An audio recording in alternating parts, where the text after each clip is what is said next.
दहशतगर्दों का शुमाली वजीरिस्तान में security forces की गाड़ी पर हमला। ISPR के मुताबिक हमले के नतीजे में फ्रंटियर कोर के 4 जबकि लेवी का 1 सब इंस्पेक्टर शहीद हो गया। शहीद होने वालों में 35 साला हवलदार जाहिद, 28 साला लांस नायक उमर शामिल हैं। दीगर शोहदा में लांस नायक अब्दुल मजीद, सब इंस्पेक्टर जावेद शामिल हैं। आपको बता रहे हैं कि दहशतगर्दों का शुमाली वजीरिस्तान में सिक्योरिटी फोर्सेस की गाड़ी पर हमला। यही कहते हैं ना ये कि हम आईन को नहीं मानते। पहले हम इस्लामी हुकूमत कायम करेंगे इंडिया की मदद से, तालिबान अफगानिस्तान की मदद से, और बेगुनाहों को कत्ल करेंगे। पहले 7 अजला पे इस्लामी हुकूमत कायम करेंगे, फिर करेंगे पूरे मुल्क पे। क्या मुज़्ज़िका खेज़ है, हिंदुओं के साथ मिलकर पाकिस्तान के अंदर इस्लामी निज़ाम को नाफिज किया जाएगा। और वो उनका दावा है कि तालिबान भी हमारी मदद करेंगे। अच्छा, अफगानिस्तान के तालिबान भी यही कहते हैं ना ये कि हम आईन को नहीं मानते। पहले हम इस्लामी हुकूमत कायम करेंगे इंडिया की मदद से, तालिबान अफगानिस्तान की मदद से, और बेगुनाहों को कत्ल करेंगे। पहले 7 अजला पे इस्लामी हुकूमत कायम करेंगे, फिर करेंगे पूरे मुल्क पे। क्या मुज़्ज़िका खेज़ है, हिंदुओं के साथ मिलकर पाकिस्तान के अंदर इस्लामी निज़ाम को नाफिज किया जाएगा। और वो उनका दावा है कि तालिबान भी हमारी मदद करेंगे। अच्छा, अफगानिस्तान के तालिबान भी।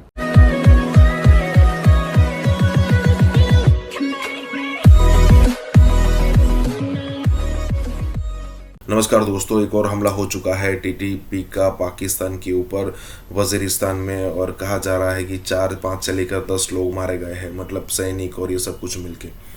अब इससे मुझे कोई सरप्राइज़ नहीं हो रहा है, क्योंकि पहले क्या था कि 1.5-2 महीने के अंदर अंदर एक हमला होता था, उसके बाद महीने में एक हुआ, उसके बाद 2 हफ्ते में, फिर 1 हफ्ते में। अब सिचुएशन ये है कि रोज़ाना हमले होते हैं, और कई बार तो ऐसा होता है कि एक दिन में 2-2, 3-3 हमले हो जाते हैं अलग अलग जगहों पर पाकिस्तान में। ऊपर से पाकिस्तान की इकोनॉमिकल सिचुएशन भी ख़राब है, पॉलिटिकल सिचुएशन भी ख़राब है, स्टेबिलिटी है नहीं, बेरोज़गारी, महंगाई इतनी बड़ी मात्रा में है कि उनको कहीं से भी अच्छी न्यूज़ मिल नहीं रही है पाकिस्तानियों को।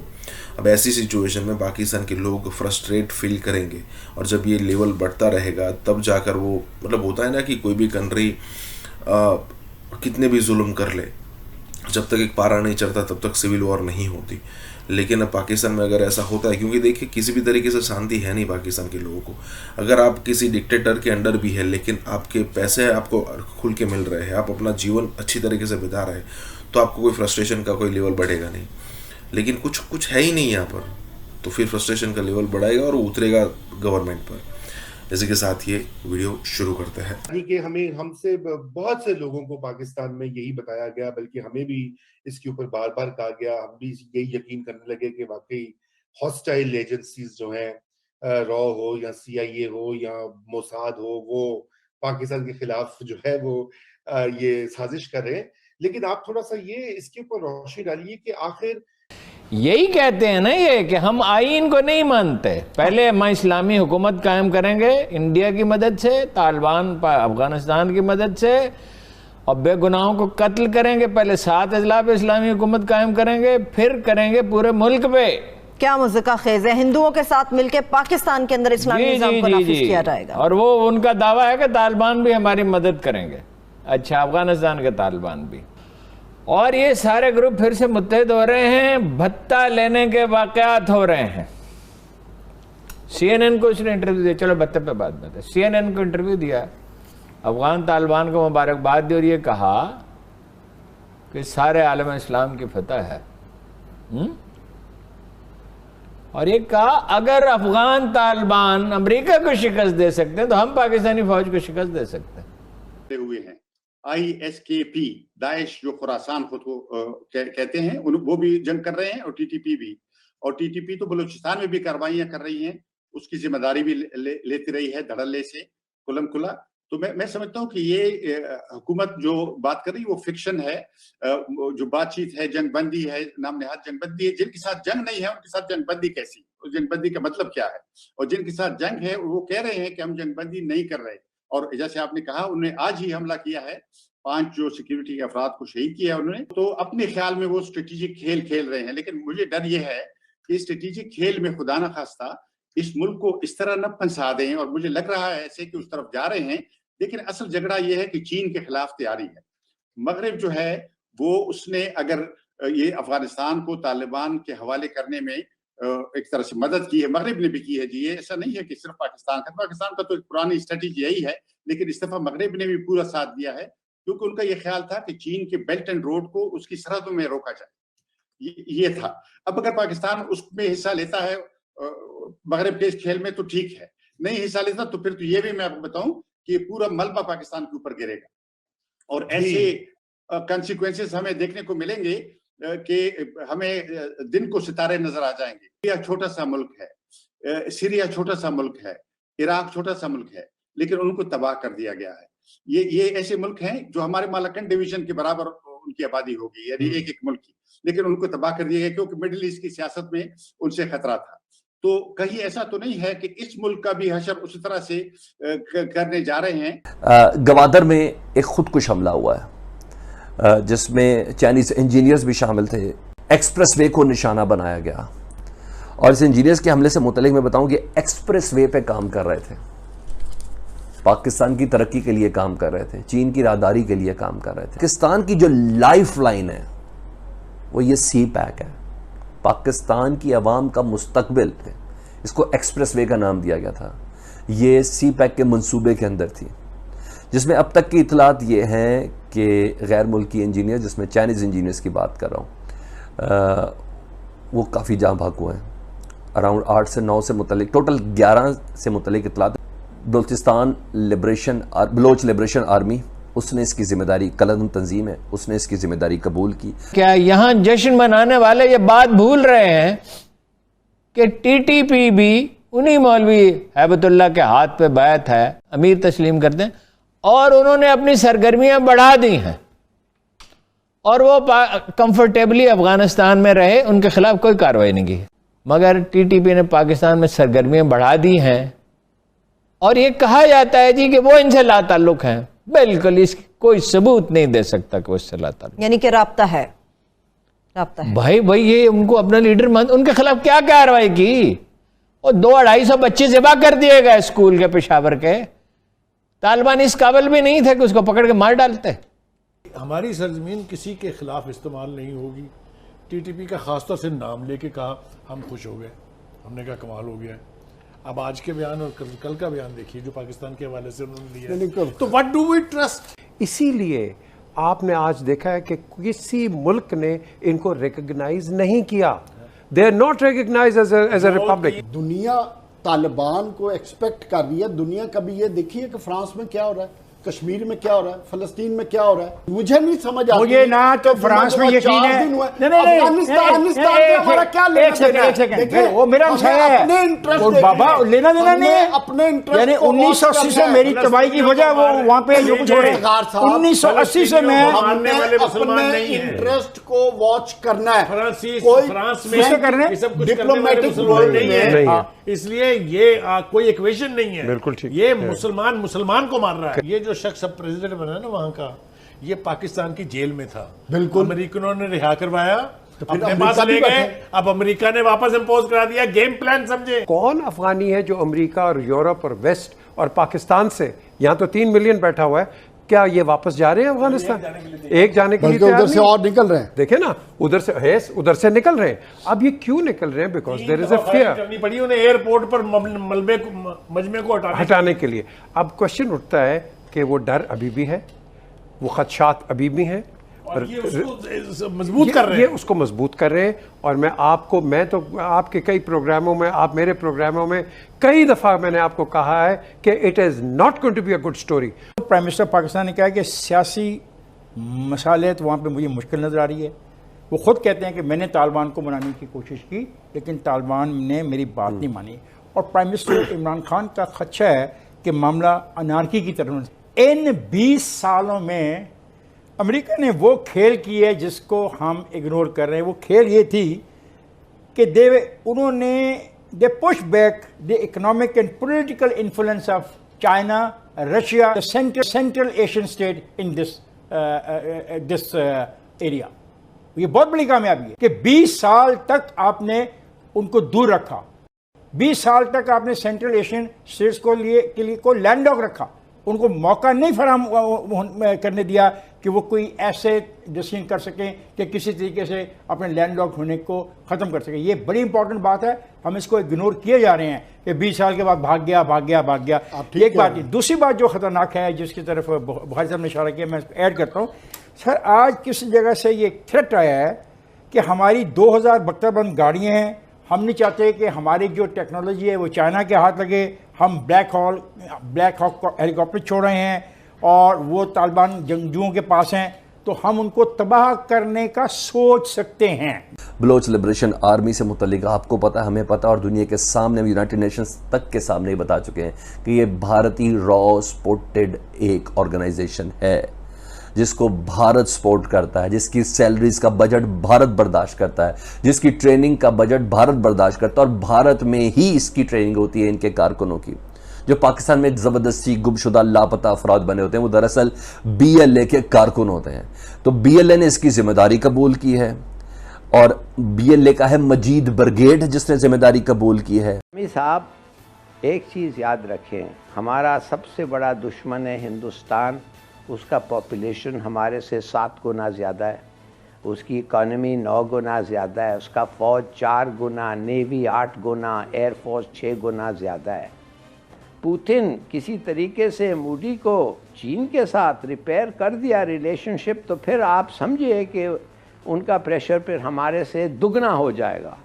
अब अगर कुछ कम है तो उस वक्त दुगना हो जाएगा। अच्छा, उनका बजट, उनकी फौज, उनके मुआहदे दुनिया के साथ जो उन्होंने किए हैं, आपका डिफेंस का बजट तो मैच ही नहीं करता उनके साथ। अब मसला ये है कि वो तो वेपन लगा कि उनकी पॉपुलैरिटी अभी भी बहुत हाई है एंड ही नोज, उन्हें पता है कि पॉपुलैरिटी हाई मुझे कैसे रखनी है, उसके तरीके उनके पास हैं।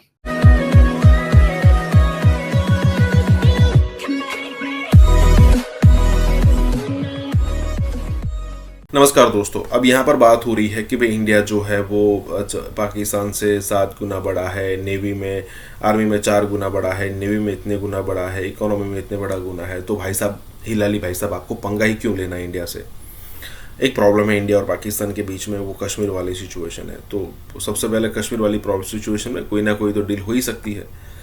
दूसरी, ये आपको जिहाद बिहाद वाला चक्कर छोड़ना पड़ेगा, गज़वा हिंद वाला, क्योंकि देखिए अब कनाडा और अमेरिका भी पास में है, मैक्सिको और अमेरिका भी पास में है। अमेरिका इन दोनों से बहुत बड़ी इकोनॉमी है, शायद पॉपुलेशन भी बहुत बड़ा है। तो क्या कभी वो ऐसा सोचते हैं कि भाई हम इनको कैसे लड़ेंगे? वो चाहते हैं कि भाई ठीक है अमेरिका बड़ा है तो वो उस हिसाब से यहाँ पर अपना रोल प्ले करेगा, कनाडा अपने हिसाब से उसका रोल जो है वो प्ले करेगा और ठीक से शांति से रहेंगे। लेकिन आपको तो ये शांति मतलब पचती नहीं है, और यही दिक्कत है कि अफगानिस्तान और ईरान के सामने आपकी नहीं चलती, बस हिंदू प्रति जो नफरत है ना वही आपको यहाँ पर खींच लाती है। इसी के साथ ही वीडियो शुरू करता है। भारत और चाइना के बीच में भी, क्योंकि अभी पुतिन जो है वो नई दिल्ली से होके आए हैं, so what do you make out of it? What is going to happen? Modi चाहता है अमन हो उनके दरमियान, चाइना तो खुश होगा, फिर चाइना के पास कोई वजह ही नहीं होगा हिंदुस्तान के खिलाफ होने के लिए। तो यस, ये एक फिक्र, एक सोच है कि मोदी मेरे ख्याल में कुछ भी कर सकता है। पाकिस्तान को ख़त्म करने के लिए, मुसलमानों को ख़त्म करने के लिए मोदी कुछ भी कर सकता है। क्या वो ये भी कर सकता है? मैं समझता हूँ कर सकता है।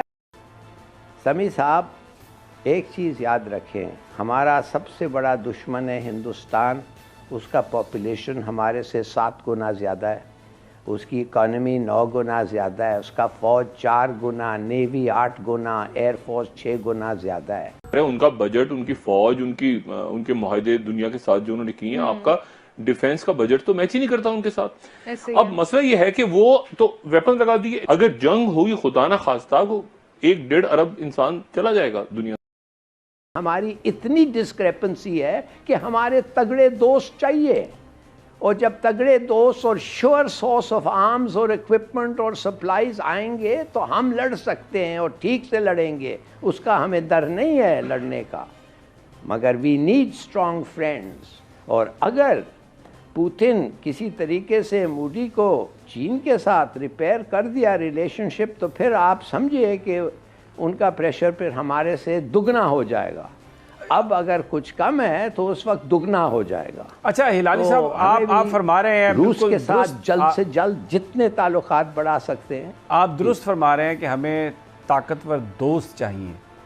तो हमारा ताकतवर दोस्त कौन होगा? हम इस वक्त जो हमारी हालत है, हमें पैसे चाहिए, सऊदी अरब से पैसे लिए हैं, सब कुछ लिख के दे दिया है बकौल चौधरी सरवर के, IMF को सब कुछ लिख के दे दिया है। सऊदी अरब भी जो पाकिस्तान से बाहर प्रॉपर्टीज़ हैं 72 घंटे के नोटिस पे पैसे वापस मांगेगा, ना दे सके तो उसको कब्ज़ा कर लेगा, उसको कन्फिस्केट कर देगा। UAE में हमारी जो सबसे बड़ी ताकत है पाकिस्तानियों की, वो फ़ॉरेन रेमिटेंस था। UAE में अभी आपने देखा इसराइल के वज़ीर-ए-आज़म होके गए, 2 घंटे की जो मीटिंग शेड्यूल थी वो 4 घंटे में गई। और उसके बाद वहाँ पर जो डिस्क्रिमिनेशन हो रही है, जिस तरह लोगों को वापस भेजा जा रहा है, अब वो तो बिल्कुल ऐसा लग रहा है कि जो एक पाकिस्तान के लिए जहाँ पर एक बहुत अच्छे जज्बात थे हमेशा, अब वहाँ पर इंडियन इन्फ्लुएंस आ गया, इजरायली इन्फ्लुएंस आ गया। और वेस्टर्न मीडिया ये रिपोर्ट कर रहा है कि प्रिंस मोहम्मद खान अपने इंटरव्यूज़ में बिल्कुल इस बात पर जोर दे रहे हैं कि इसराइल के साथ ताल्लुकात हम बेहतर बनाएंगे। तो हमारा कौन होगा दोस्त ताकतवर? हम किधर जाएंगे? ये कि उनकी पॉपुलैरिटी अभी भी बहुत हाई है एंड ही नोज, उन्हें पता है कि पॉपुलैरिटी हाई मुझे कैसे रखनी है, उसके तरीके उनके पास है। हमारे साथ अगर ज्यादती हो तो उतनी हमारी तगड़ी दोस्ती होनी चाहिए ये मुल्कों के साथ कि वो कहें ये तुम्हारे साथ ज्यादती हो रही है एंड इट्स अनएक्सेप्टेबल, और जो हम कर सकते हैं हम करेंगे। उस लेवल तक हमारी रिलेशनशिप हो तो that is all that you can expect. अच्छा, इसमें आपने कहा अमेरिका के साथ दोस्ती रखे, कल भी हमने जिक्र किया था, ये मेरे सामने पड़ी है टेस्टिमनी उनकी, डोनाल्ड आर्मन ब्लूम की। कल भी हमने इस पॉइंट को टच किया था। अमेरिका तो ये कह रहा है कि ये जो जैश ए मोहम्मद, लश्कर ए तैयबा, जो अभी इस वक्त कुछ भी नहीं कर रहे, लेकिन वो इंडिया की बोली बोल रहे हैं, कश्मीर को चाहते हैं कि पाकिस्तान टोटली अबेंडन कर दे। और वो तो उनकी जो कड़ी शराइत हैं दोस्ती की, या तो फिर पाकिस्तान सब कुछ अबेंडन कर दे। ये तो ऐसा लग रहा है कि अब जो जिस तरह के मामला चल रहे हैं मुल्क के अंदर, जो सूरत हाल है, जितनी जो आप सेल्फ रिलायंस की बात करते हैं, यहाँ पर जो सिस्टम ठीक होना चाहिए था उसमें गवर्नमेंट पूरी तरह फेल है। में इंडियंस बैठे हुए हैं इन क्लरिकल जॉब्स और हमारे लोग जो हैं मैनुअल लेबर पे हैं, या बैंक्स में जो हायर एजुकेशन बाहर से हासिल करके हम गए हैं। You can see it all over. Yes, ये तो इट्स वेरी वेल नोन। बिल्कुल आप सही आपने ये आपने फरमाया हिलाली साहब, आप सिस्टम बिल्कुल आप दुरुस्त फरमा रहे हैं। लेकिन अब जिस जगह पे हम खड़े हो गए आके इस वक्त, ये बड़ी जो वेस्टर्न मीडिया और वहाँ पर जो इस वक्त डिबेट हो रही है उनके थिंक टैंक्स में, उसमें पाकिस्तान तो बहुत इर्रेलेवेंट होता जा रहा है। लेकिन यहाँ पर हमारे लोग हमें ये बता रहे हैं कि हम तो बहुत रेलेवेंट हो गए हैं और हम किसी तरह आइसोलेशन में नहीं है। आप मोदी साहब है दूसरी साइड में, मैं I am not a fan of Modi साहब, लेकिन एक उन्होंने चीज की है, नेशनलिज्म दिया उन्होंने सारे हिंदुओं को एक झंडे के नीचे खड़ा कर दिया। खान साहब भी पार्ट ऑफ नेशनल मूवमेंट थे, लेकिन लोगों को एक झंडे के नीचे इकट्ठा नहीं कर सके। इमरान खान साहब is the weakest prime minister, वो कुछ भी डिलीवर कर पा नहीं रहे।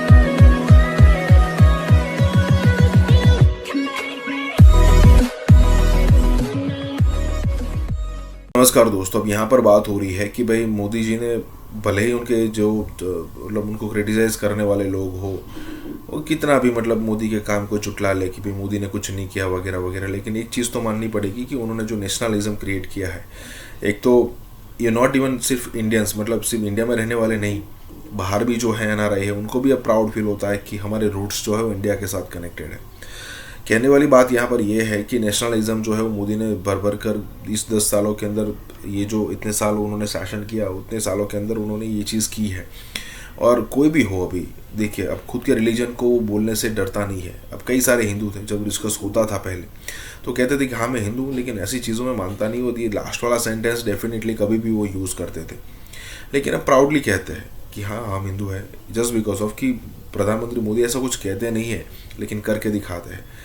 तो यहाँ पर यही बात हो रही है। किसी के साथ ये वीडियो शुरू करता है कि पाकिस्तान जो है वो सारा कुछ चाइना को दे दिया है। तो मुझे ये बताएं, जब फॉरेन डायरेक्ट इन्वेस्टमेंट आ रही होती है, जब इंफ्रास्ट्रक्चर ट्रांसफॉर्मेशन करनी हो, तो फिर मुझे बात बताएं, अमेरिका का तो सिक्योरिटी एजेंडा था पाकिस्तान में अफगानिस्तान की वजह से, चीन का तो इस वक्त कोई सिक्योरिटी एजेंडा नहीं है। सो हमारे ऊपर तो अगर आज चीनी पाकिस्तान में पैसा लगाते हैं, पैसा देते हैं, यहाँ पे ग्वादर को बिल्ड किया है, इंफ्रास्ट्रक्चर दिया है, तो ये पैसा कहाँ से आना था? अगर आया है तो जारी बात है जब छोटा मुल्क होगा तो उस तरह के इंसेंटिव्स तो यहाँ पे वो अगर इकोनॉमिक जोन्स बनेंगे, इंडस्ट्री अगर कल हमारी कैपेसिटी इंडस्ट्री तो हमने खुद लगानी है ना, चीन ने तो नहीं लगानी। तो आप इस सारे जो पैसा चीन से आ रहा है इसको क्यों समझते हैं कि हमने बेच दिया? देखिए दोस्त बेचे इस तरीके से, आपने कभी उसकी टर्म्स डिस्क्लोज की लोगों को कि कितने इंटरेस्ट रेट पे चाइना आ रहा है पैसा? आपने कभी लोगों को बताया कि चाइनीज कंपनियां कितनी किकबैक दे रही है लोगों को, यहाँ पे पॉलिटिशियंस को, एस्टेब्लिशमेंट को? आपने कभी बताया कि आपकी सड़कें वो क्यों बना रहे हैं, लेबर आपकी क्यों नहीं यूज कर रहे वो? और दूसरा उसको छोड़े, आप कहते हैं डिफेंस का उनका इंटरेस्ट नहीं है। इंडिया के साथ अगर आप लवी डबी होते तो चाइना ने कभी नहीं आना था आपके साथ। उनके कॉन्फ्लिक्ट है, उनके इश्यूज है उनके साथ, वो इसलिए आपको लवी डबी करते हैं। इमरान खान साहब is the weakest prime minister, वो कुछ भी डिलीवर कर पा नहीं रहे। Accountability was the only mandate he had, और उसमें जीरो डिलीवरी, जीरो। आप मोदी साहब है दूसरी साइड में, मैं I am not a fan of Modi साहब, लेकिन एक उन्होंने चीज की है, नेशनलिज्म दिया उन्होंने सारे हिंदुओं को एक झंडे के नीचे खड़ा कर दिया।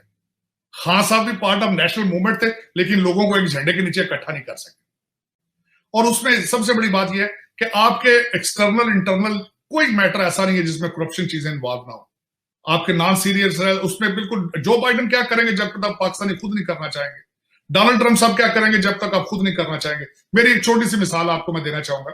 आपकी सारी लेबर जो है वो जाके सऊदी अरेबिया और दुबई की सड़कें बना रही है, आपकी सड़कें चाइना और कोरिया बना रहा है। आपके हर चैनल के ऊपर बैठे तो वो कहते हैं China China China China China. हर चैनल का मालिक जो है उसके बच्चे इंग्लैंड या न्यूयॉर्क बैठे हैं।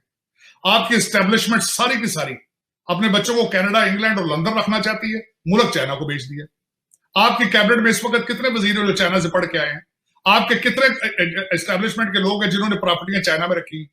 आप देखना चाहते, आप रहना चाहते हैं खुद लंदन में और न्यूयॉर्क में, मुल्क बेच दिया आपने चाइना के सामने।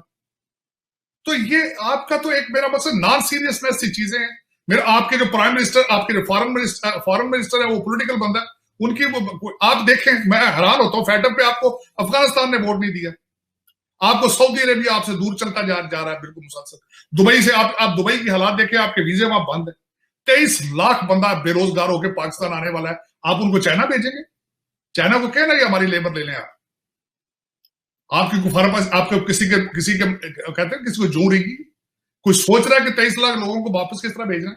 जो फॉरेन वो रेमिटेंस आती थी उसका अगर नहीं आएगी तो क्या होगा? कोई बिल्कुल नहीं, कोई सीरियस ही नहीं है, कोई किसी चीज में सीरियस नहीं है। कश्मीर को आपने बिल्कुल भुला दिया, आपने उस पर वहां चाहे कर्फ्यू हो कुछ भी हो। जयशंकर साहब ने स्टेटमेंट दी थी कि हम 24 घंटे में कश्मीर ले लेंगे, आपने उसको रिबट किया? नहीं किया। ये असल में ये बातें नेशनलिज्म पे होती हैं। मैं सबसे बड़ी बात कहूं, आपकी जियोग्राफिक लोकेशन को यूज करते हैं और आपको पता है कि चाइना के रिलेशनशिप टर्म फाइनेंशियल बेसिस पे होते हैं, उनका कोई दूसरा इंटरेस्ट नहीं होता चाइना का बिल्कुल। मुझे आज तक याद है, मुझे एक अमेरिकन एम्बेसडर ने एक दफा कहा था कि अपने पाकिस्तानी दोस्तों को बताओ कि अमेरिका हमेशा ग्रांट्स और एड देता है, चाइना हमेशा कर्जे देता है, और वो भी ऐसे कर्जे होते हैं कि जो आप श्रीलंका की हालत देखें। बल्कि अगले दिन आर्टिकल का मैं कोशिश करूंगा वो आर्टिकल भेजूं आपको। एक अमेरिका में किसी ने आर्टिकल लिखा कि चाइना किस तरीके से कर्जे देकर डेवलपिंग कंट्रीज के ऊपर टेक ओवर करता है, जिस तरह श्रीलंका की बंदरगाह उन्होंने टेक ओवर कर ली। उनको जरूरत थी बंदरगाह को यूज करने के लिए, वरना आपके साथ उनका क्या इंटरेस्ट है? कोई इंटरेस्ट नहीं उनका। और दूसरा मैं सबसे बड़ी बात बताऊंगा आपके देखने वालों को कि एक बुक मैंने पढ़ी थी बहुत अर्सा पहले, China Inc. Corruption is part of Chinese culture. Turkey के साथ रिलेशनशिप में भी सिर्फ किकबैक्स हैं, उसके पीछे कुछ भी नहीं है। आपके ट्रैश रिमूवल के ठेके लाहौर के टर्किश कंपनियों को दे दिए जाते हैं, क्यों? आपकी बेरोजगारी कम है वहां, आपके सारे नौजवान बेरोजगार बैठे। आप, मेरा मकसद इस तरह ये, मैं जिस तरह पहले अर्ज किया है कि आपके लोग दुबई और सऊदी अरेबिया की सड़कें बना रहे हैं और चाइनीज कोरियन आपकी बना रहे हैं। जरा गौर से देखें क्यों, क्या क्या हो रहा है यहाँ। के अंदर फेसबुक ने ऐलान किया कि वो इंडिया के अंदर $5.7 बिलियन की इन्वेस्टमेंट करना चाह रहा है। बेसिकली अगर इसको रुपीस में देखा जाए तो ये 44,000 करोड़ से ज़्यादा की बड़ी इन्वेस्टमेंट है। जो बेसिकली फेसबुक के CRO हैं यानी चीफ रेवेन्यू ऑफिसर डेविड फिस्टर, उनका कहना था कि हालात बदल रहे हैं, दुनिया बदल रही है। एक टाइम ऐसा था कि जब नए इक्विपमेंट्स की, नई टेक्नोलॉजीज़ की टेस्टिंग करनी होती थी तो हम US को चूज़ करते थे, लेकिन अब हालात बदल गए हैं तो अब इंडिया की मार्केट को चूज़ किया जाता है नई टेक्नोलॉजीज़ को लाने के लिए या उनको लॉन्च करने के लिए। और इसकी बड़ी वजह यह है कि जो इंडिया की मार्केट है वो बड़ी तेजी से ग्रो करी है। इंडिया क्या एक्सपोर्ट करता है मुझे बताएं? इंडिया मैन लेबर जो है वो तो ये मिडिल ईस्ट करता है ना, अमेरिका तो वगैरह तो वो ब्रेन पावर एक्सपोर्ट करता है जो कि बहुत बड़े कमाते हैं। बेसिकली इंडिया आईटी में, हाँ आईटी अलावा नहीं, उसके अलावा भी डॉक्टर्स, ये आप एजुकेशन लिटरेसी, हाँ एब्सोल्युटली। वो सारा अपने लिए तो मार्केट पूरी लेना चाहता है, हमसे कोई चीज नहीं खरीदना चाहता। तो हम एक इंडिया का दुम छल्ला नहीं बनना चाहते कि उसकी इतनी बड़ी मईशत है, उसमें हमारी मईशत बिल्कुल तो तबाह हो जाए, तो हमारी तो इंडस्ट्री तबाह हो जाएगी अगर हमने आज तजारत इंडिया के साथ खोल दी। कहते हैं अब देखिए इंडिया इस साल, ये एशियन डेवलपमेंट बैंक की रिपोर्ट है कि इस साल 10% वो तरक्की कर रहा है, हमारी 4% है। तो आप बताइए कि जब इंडिया 19 ये पिछले सालों में कितना तो हमसे आगे बढ़ गया, आज होकर 10.5 गुना हो गई है उनकी इकॉनमी।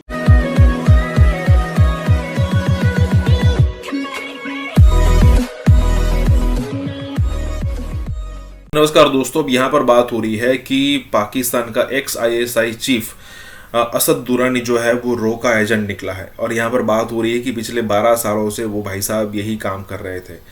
अब देखिए इंडिया के पास अच्छी खासी फंडिंग है, मतलब वो रो को अच्छा खासा फंडिंग मिलता है और रो कुछ भी कर सकती है। पिछले दिनों अगर आप देख रहे हो कि जितने भी एंटी इंडिया एक्टिविटी करते हैं या फिर जो भी यहाँ पर इंडिया को टारगेट करने की ट्राई करते हैं या फिर पहले कर चुके हैं और पाकिस्तान में जाकर छिपे हैं, आपने पिछले दिनों कई सारी न्यूज़ पढ़ी होगी कि उन सबको ठोका जा रहा है, चाहे वो ऑस्ट्रेलिया में हो, चाहे कनाडा में हो, चाहे लंदन में हो, चाहे अमेरिका में, और ख़ास करके पाकिस्तान में। हमको लगता था कि भाई ISI बहुत स्ट्रांग है और पाकिस्तान के अंदर उनके लिए मतलब जो ये भाग कर गए हैं लोग वो सेफ है, लेकिन कोई भी यहाँ पर सुरक्षित नहीं है और सबको ठोका जा रहा है। ऊपर से इस टाइप की न्यूज़ आती है कि पाकिस्तान का ex-ISI चीफ जो है वो भारत का या फिर कहे कि रॉ का एजेंट निकला है, तो पाकिस्तान में भूचाल आना तो तय है। यहाँ पर यही बात हो रही है, तो इसी के साथ ये वीडियो शुरू करते हैं। बेसिकली फेसबुक के CRO हैं यानी चीफ रेवेन्यू ऑफिसर डेविड फिस्टर, उनका कहना था कि हालात बदल रहे हैं, दुनिया बदल रही है। एक टाइम ऐसा था कि जब नए इक्विपमेंट्स की, नई टेक्नोलॉजीज़ की टेस्टिंग करनी होती थी तो हम US को चूज़ करते थे, लेकिन अब हालात बदल गए हैं तो अब इंडिया की मार्केट को चूज़ किया जाता है नई टेक्नोलॉजीज़ को लाने के लिए या उनको लॉन्च करने के लिए। और इसकी बड़ी वजह यह है कि जो इंडिया की मार्केट है वो बड़ी तेज़ी से ग्रो करी है। $5.7 बिलियन की इन्वेस्टमेंट, जी वो ऑलमोस्ट बनती है 44,000 करोड़ रुपया। इतनी बड़ी इन्वेस्टमेंट इंडिया के अंदर फेसबुक ने ऐलान कर दिया है, सवाल से क्या कहेंगे? अच्छा, इसमें कुछ पॉइंट्स हैं। फ़र्स्ट ऑफ ऑल तो मैं ये कहना चाहूँगा कि जहाँ तक मैं देखता हूँ कि इंडिया में अगर IT को आप देखते हो, इंफॉर्मेशन टेक्नोलॉजी, तो पाकिस्तान से बहुत आगे है। तो हम लोग IT में मुझे लगता है बहुत पीछे हैं, तो ये एक रीज़न है। ऑल ओवर वर्ल्ड आप भी जानती हैं कि इंडिया जो है वो पाकिस्तान से इस स्टेप में थोड़ा आगे है, तो मेरे ख्याल में ये एक बहुत बड़ी रीज़न है। इंडियन जोन से है ना, उनकी काफ़ी ज़्यादा मोनोपली जोन सी है, जो एक सोशल मीडिया से हम लोगों को पता चलती है। मोनोपली जोन सी है वो मार्क जुकरबर्ग जोन सा है उसके साथ और इन सब के साथ काफ़ी ज़्यादा इंटरलेटेड है। जिस तरह अब CEO जोन सा है गूगल का, वो भी अब इंडियन है बेसिकली, ठीक है। तो इन सारी चीज़ों को लेके जो उनसे इंडिया जो है वो अपना काफ़ी हाइप क्रिएट कर रहा है। और चाइना तो अमेरिका को कहता है जाओ जाके जो करना कर लो, जो करना कर लो। और इंडिया भी नहीं, इंडिया ने पहले अमेरिका से फिर बैठ के बात की कि हमें सख्त ज़रूरत है, और इंडिया जब बात करता है वो और तरीके से बात होती है, जब हम बढ़ते हैं तो और तरीके से होती है, या हमारी बात नहीं सुनी जाती, उनकी बात सुनी जाती है। वो भी एक अलग प्रोग्राम है उसके ऊपर कि इंडिया की बात क्यों सुनी जाती है, हमारी क्यों नहीं सुनी जाती। इंडिया क्या एक्सपोर्ट करता है मुझे बताएं? इंडिया मैन लेबर जो है वो तो ये मिडिल ईस्ट करता है ना, अमेरिका तो वगैरह तो वो ब्रेन पावर एक्सपोर्ट करता है जो कि बहुत बड़े कमाते हैं। बेसिकली इंडिया IT में, हाँ IT अलावा नहीं, उसके अलावा भी डॉक्टर्स, ये आप एजुकेशन लिटरेसी, हाँ एब्सोल्युटली। आपका जो एक्सपोर्ट है वो तो कुछ भी नहीं है। आपकी तो ज़्यादातर एक्सपोर्ट है बस जो यहाँ से 10,000 डॉक्टर गए हैं वो बैठे हुए हैं वहाँ लंबे पैसे बना रहे हैं और उन्होंने अपना फ्यूचर भी उसी मुल्क में बना लिया। वो नहीं ज़्यादा यहाँ पैसे वैसे भेजते, ये बेचारे मजदूर तबका भेजता है पैसे वापस। डॉक्टर्स तो वहीं बड़ी बड़ी मैंशंस लेके बैठ जाते हैं। इंटरनेशनल मोनोपोली जो सी उसमें इंडिया जो सा वो काफ़ी ज़्यादा जो सा ना वो हाइप क्रिएट कर रहा है और आगे अपने आप को ज़्यादा जो सा ना वो फर्दर लेके जा रहा है, इसमें कुछ। तो सर जैसे टेक्नोलॉजी का दौर है, technology need of the hour है, तो आपको नहीं लगता समहाउ ये मोनोपोली ज़रूरी है? लाजमी सी बात है, ये मोनोपोली जो सी है ये एक जिस तरह आप भी मैथ्स कॉम के मेरे ख्याल से स्टूडेंट होंगी तो अब आपने प्रोपोगंडा पढ़ा होगा। प्रोपोगंडा जो सा है वो बेसिकली डील ही इसके साथ करता है। तो फर्दर जो सा है इसको आप जैसे भी आप समझ लें, ये अच्छा जो सा है वो अपनी कौम के लिए तो वो बेहतर कर रहे हैं, लेकिन हमें भी चाहिए कि हमारी जो से हुक्मरान जो से हैं वो फॉरेन पॉलिसी के ऊपर और अपनी जो सा इलेक्ट्रॉनिक मीडिया जो सा उसके ऊपर काफ़ी ज़्यादा जो सा फोकस करें, जो कि नहीं किया जा रहा। CRO है यानी जो चीफ रेवेन्यू ऑफिसर है, उनका भी यही कहना था कि अब टाइम बदल गया है और अब हम इंडिया की मार्केट की तरफ देखते हैं। जब भी हमने कोई नई इन्वेस्टमेंट करनी होती है, नया प्रोडक्ट लॉन्च करना होता है, तो हम इंडिया की मार्केट को देखते हैं, क्योंकि इंडिया की मार्केट में उनको ईज़ मिलती है, उनको फैसिलिटी मिलती है। वो लोग जो हैं इन्वेस्टर्स को बड़े अच्छे तरीके से अट्रैक्ट कर पाते हैं, अपनी तरफ ला पाते हैं, जिसके ज़रिए इंडिया की इकॉनमी ग्रो कर रही है और जितने भी बड़े बड़े इन्वेस्टर्स हैं वो इंडिया के अंदर जा रहे हैं और इंडिया के अंदर बहुत सारे सेक्टर्स में इन्वेस्ट कर रहे हैं। जैसे पहले भी हम बात करते रहते हैं बड़े बड़े ब्रांड्स की, जैसे एप्पल हो गया, अमेजॉन हो गया, वो लोग इंडिया के डिफरेंट सेक्टर्स के अंदर इन्वेस्ट कर रहे हैं। इससे इंडिया को भी फायदा हो रहा है और उनको भी फायदा हो रहा है, इंडिया की इकॉनमी ग्रो हो रही है, वहाँ पे एम्प्लॉयमेंट आ रही है। वो सारा अपने लिए तो मार्केट पूरी लेना चाहता है, हमसे कोई चीज़ नहीं खरीदना चाहता। तो हम एक इंडिया का दुम छल्ला नहीं बनना चाहते कि उसकी इतनी बड़ी मईशत है, उसमें हमारी मईशत बिल्कुल तो तबाह हो जाए। तो हमारी तो इंडस्ट्री तबाह हो जाएगी अगर हमने आज तजारत इंडिया के साथ खोल दी। तो वो सारे सेफगार्ड्स हमें पहले पैदा करने होंगे। क्रॉस द टेबल बैठते हैं तो इमाम साहब ये फरमाइएगा कि बिल्कुल ये एब्सोल्युटली इमाम साहब ये फरमाइएगा कि ये बात अहम है और सब जानते हैं कि जो पाकिस्तान के पास इस वक्त जो कनेक्टिविटी फराहम कर सकती है वागा से Afghanistan and onwards to India, वो बहुत उसके लिए बड़ा प्रेशियस है। लेकिन जैसे खान साहब ने फरमाया कि अब इसकी निटी ग्रिटी या इसके जो तमाम कंपोनेंट्स हैं वो तो एक स्किलफुल निगोशिएशन से हल किए जा सकते हैं वंस वो शुरू हो, मगर उसके लिए इंटेंट की तो ज़रूरत है। उस इंटेंट का तो हमने इजहार तकरीबन किया है इस नेशनल सिक्योरिटी पॉलिसी में। क्या ये वाकई ऑपरेशनलाइज भी हो सकती हैं चीज़ें? खान साहब, सबसे बढ़ के उस खौफ को ख़त्म करना होगा जो कि हमारी बदकिस्मती से इनसिक्योरिटी का इजहार करता है। हम इनसिक्योर किस वजह से हैं? हम सिक्योरिटी अपनी पॉइंट ऑफ व्यू से जो conventional security India versus Pakistan security के पॉइंट ऑफ व्यू में इनसिक्योर नहीं है, हम अपने पॉलिटिकल रेटरिक की वजह से इनसिक्योर हैं। पॉलिटिकल रेटरिक आपने ऐसा इस मुल्क में बना दिया कि आप आज समझते हैं कि अगर किसी किस्म की गुफ्तगू की जाए तो कश्मीर का सौदा हो जाएगा, आप अपना फ़ायदा कोई नहीं देख पाएंगे। दो चीज़ें और हैं, इस वक्त आप जो जितना ट्रेड कर रहे हैं या जो भी ट्रेड आपके साथ हो रहा है इंडिया पाकिस्तान, वो दुबई के बीच के थ्रू तो हो सकता है। उधर से दुबई में इंपोर्ट होता है, दुबई से यहाँ एक्सपोर्ट हो जाता है, यहाँ से दुबई चली जाती है, वहाँ से उधर चला जाता है। अगर आप इसको डिस्काउंट करना चाहते हैं, वो जो मिडिल मैन है उसको ख़त्म करके डायरेक्ट करना चाहते हैं, तो इसकी कीमतें उतनी कम हो सकती हैं उन चीज़ों की जो कि आप ट्रेड करना चाहते हैं। सारी इन्वेस्टमेंट्स हमारी नेबरिंग कंट्री में जा रही हैं, आपको क्या लगता है वहाँ की ऐसी खास क्या बात है? ख़ास यही होगी कि उन्होंने एकदम ऐसे किए हैं, उनकी गवर्नमेंट ने कुछ ना कुछ ऐसा किया हुआ है, वो कर रहे हैं कि उनको ज़्यादा ऑफरिंग हो रही है और वो करवा रहे हैं। ये तो हमारी गवर्नमेंट को भी सोचना चाहिए और आवाम को भी सोचना चाहिए, और आवाम ये कुछ आगे कदम बढ़ाएगी तो धन ही होगा। आपको पता है गवर्नमेंट की कुछ प्रेशर होगा तभी वो करेंगे। वैसे होना नहीं चाहिए था, इधर भी होना चाहिए था, हमारे पाकिस्तान में भी ऐसा ही होना चाहिए, बल्कि ज़्यादा होना चाहिए। जो इस टाइम हालात चल रहे हैं आपको पता है कोविड की वजह से, तो उल्टा ज़्यादा ये इधर उनकी इन्वेस्टमेंट का जो कोशिश करनी चाहिए थी कि ज़्यादा। कहते हैं अब देखिए इंडिया इस साल, ये एशियन डेवलपमेंट बैंक की रिपोर्ट है कि इस साल 10% वो तरक्की कर रहा है, हमारी 4% है। तो आप बताइए कि जब इंडिया ये पिछले सालों में कितना तो हमसे आगे बढ़ गया, आज वक्त 10.5 गुना हो गई है उनकी इकानमी। आज बांग्लादेश उन्होंने वो सेलिब्रेट कर रहे हैं अपनी यौम आज़ादी को, तो वो देखिए ना उनकी एक्सपोर्ट पाकिस्तान से डबल हो गई है, उनकी करेंसी पाकिस्तान से आती है। और ये हमारे 1 साल से आप इंतज़ार कर रहे हैं, जो बाइडन जो प्रेसिडेंट है अमेरिका के, वो आपको फ़ोन नहीं करते। उसके बाद आपने ख्वाहिश की थी कि बीजेपी के मोदी साहब बन जाएं, वो इलेक्शन जीत जाएं, उसके बाद वो आपका फ़ोन नहीं उठाते, और फिर उन्होंने कश्मीर को एनेक्स कर लिया। ये तो है आपकी फॉरेन पॉलिसी। फिर आप फाइनेंस में तो क्या बात करें, खुद शबरदैदी ने जो कह दिया, ये तो हम कहते रहे, देखे ना, उनकी बात ज़्यादा तस्दीक इसलिए कि उसमें उनको आप लाए थे कि वो कोई निजात दहिंदा होंगे और वो FBR के आमदनी बढ़ा देंगे। जब डॉलर को 120 से 178 कर दिया जाए तो हर चीज़ तो बाहर डॉलर से आ गई, चाहे खुदरी तेल हो, चाहे दालें हों, चाहे और कोई अशिया हो जो हम इंपोर्ट कर रहे हैं, गंदम कर रहे हैं, चीनी कर रहे हैं, तो वो और यहाँ तनख्वाहें तो हैं रुपए में।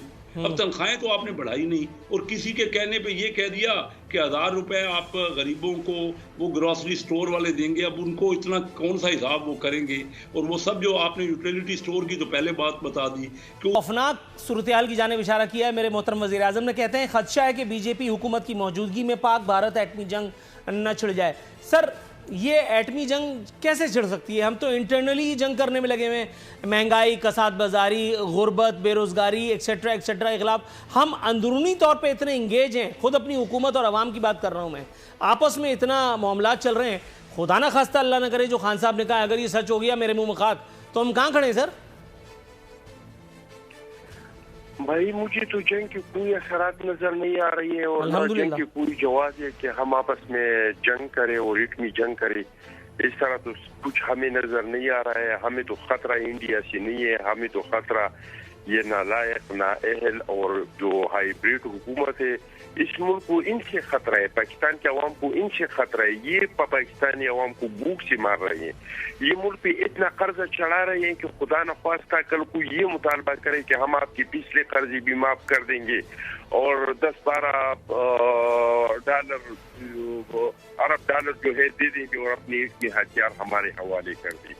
खतरा हमें इतना नाइफ और नाअहल हुकूमत से है, खतरा हमें इंडिया से नहीं है। मुसलमान बेशुमार जंगे हारे हैं, नबी अकरम सल्लल्लाहु अलैहि वसल्लम के दौर में भी एक गज़वा हारे हैं। इसराइल की तो मुझे समझ में नहीं आता, इस्लामी मुल्क ममालिक क्यों नहीं इकट्ठे होते यार? क्या फायदा ऐसा जिंदगी का के अगर कोई एक अकेला मुसलमान मुल्क इसके अंदर कूदेगा तो उसका हाल भी फलस्तीन वाला या अफगानिस्तान वाला हो जाएगा। बड़ा आसान है, सिंपल है। हम बहुत बड़ी ताकत है, 5वीं एटमी कुव्वत है दुनिया की, लेकिन हमारे हुक्मरानों ने कश्मीर का सौदा कर दिया। हमारे हुक्मरान इस कौम को जहां अभी भी गैरत और हुर्मत बाकी है उसको हम तो बेकारी बना रहे हैं। प्राइम मिनिस्टर पाकिस्तान भी नहीं फूटे कुछ मुंह से, अल्लाह ताला इसकी जुबान को भी लुकनत अता फरमाए। तो देखिए ये बात सही है कि जितनी देर तक ये लड़ाई चलती रहेगी हमास हर गुजरते दिन के साथ कमजोर होते जाएंगे।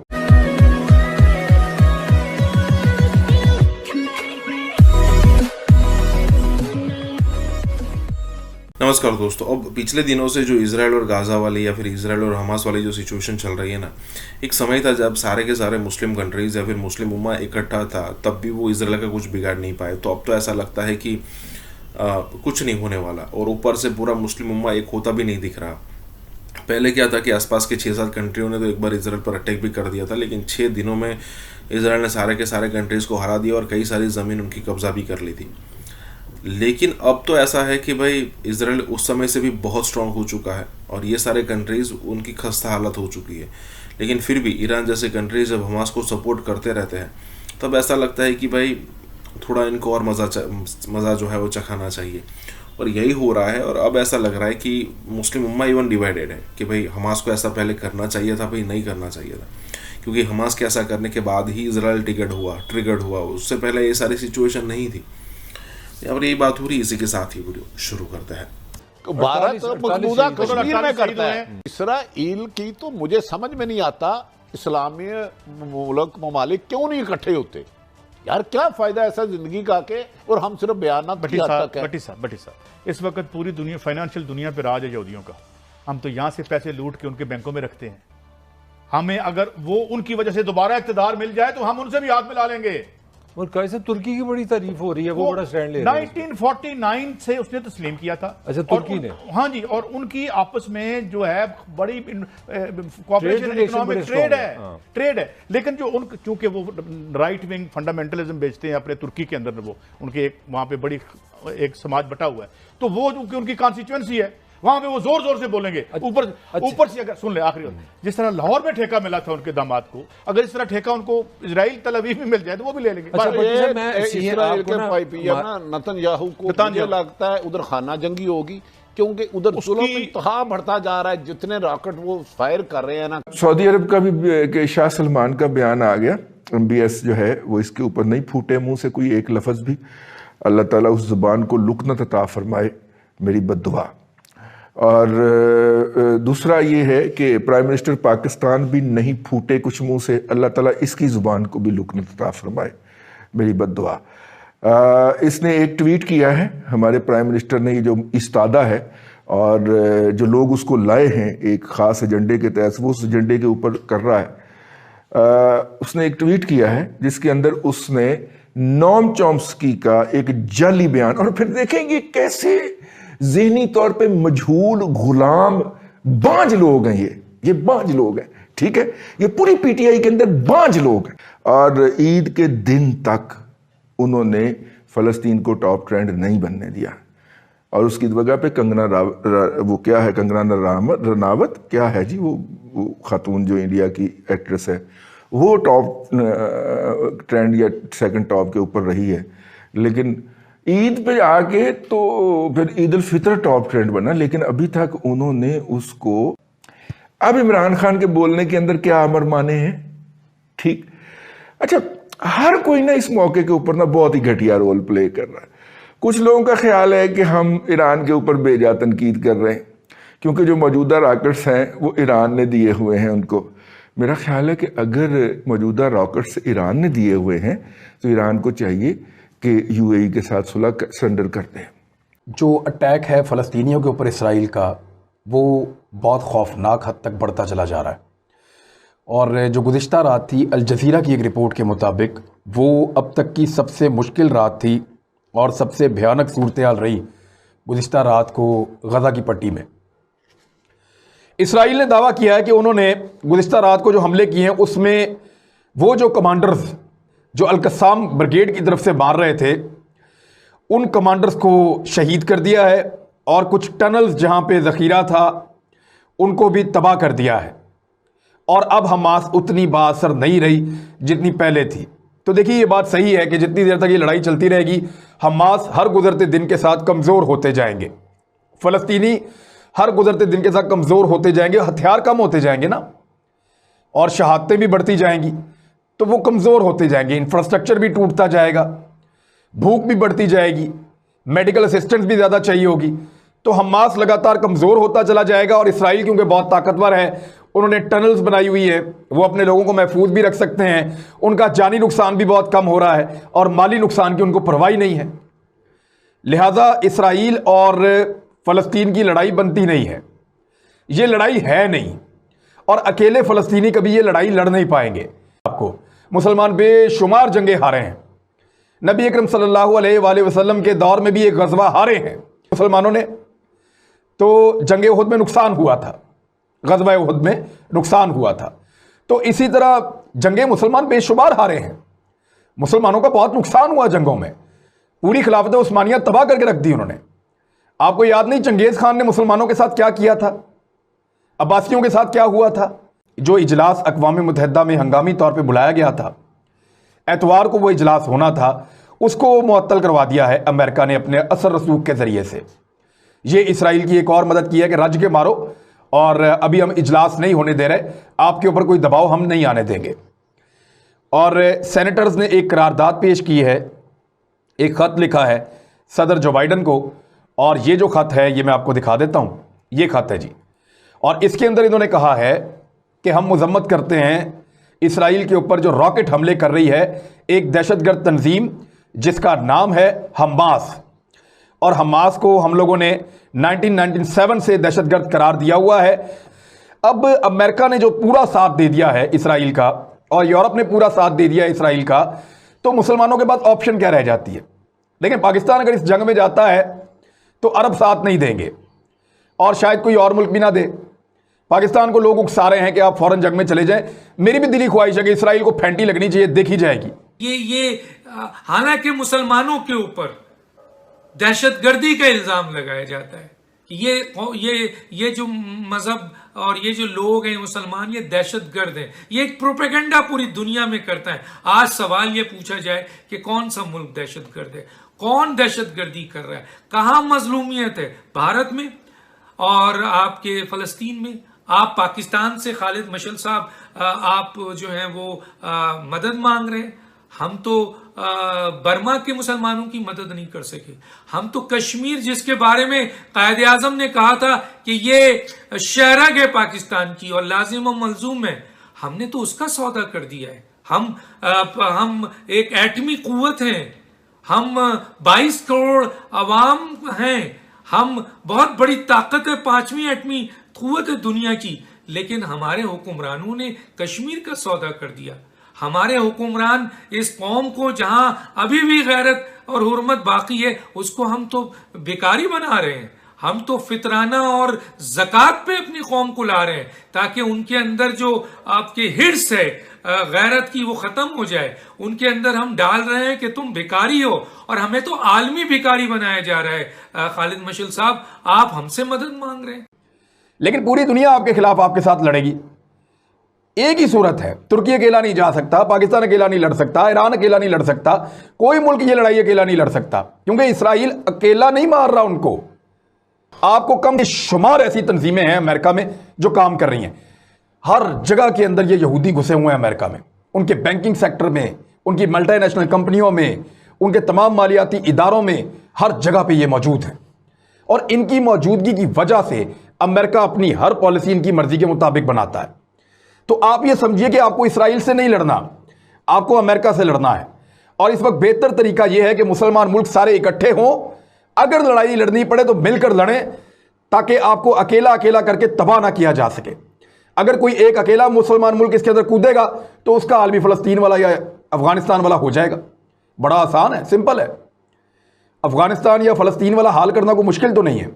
20-25 मुल्क मिल जाएं, मिलकर अपने सारे हथियारों का रुख मोड़ें और उस मुसलमान मुल्क के ऊपर बम्बारमेंट करें, उसको तबाह बर्बाद कर दें। कोई भी मुल्क होगा, चाहे तुर्की हो, पाकिस्तान हो, ईरान हो, कोई भी मुल्क हो, ऐसे ही बर्बाद हो जाएगा। इराक का हाल देखा आपने, लीबिया का हाल देखा आपने बेशुमार और मुसलमान मुल्कों का हाल आपने देख लिया है। मैं आपकी ख्वाहिशात नहीं पूरी कर सकता ये कह के कि मुसलमान ये कर देंगे, वो कर देंगे, और इस वक्त जो है वो सुल्तान सलाहुद्दीन अय्यूबी आ जाएंगे, इस वक्त मोहम्मद बिन कासिम आ जाएंगे। नहीं हो सकता भाई।